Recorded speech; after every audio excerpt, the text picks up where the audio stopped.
അതെ, ഇത് അയാളുടെ യുഗമാണ്.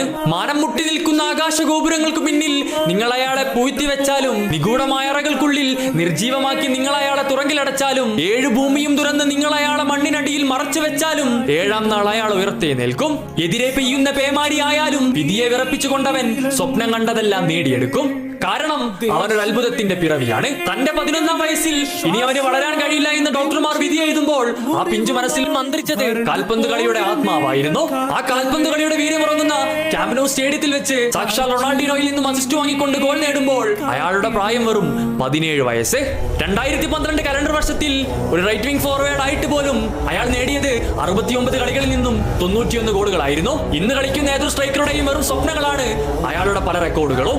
ആൻഫീൽഡിന്റെ വിർജിൽ വാൻ ഡൈക്ക് മുതൽ മാഡ്രിഡിന്റെ സെർജിയോ റാമോസ് വരെ അയാളുടെ പാദങ്ങളെ ഭയന്നതുപോലെ മറ്റാരെയും ഭയന്നിരുന്നില്ല. 15 ചാമ്പ്യൻസ് ലീഗ് കിരീടവുമായി ഫുട്ബോൾ ലോകം മടക്കി ഭരിക്കുന്ന റയൽ മാഡ്രിഡ്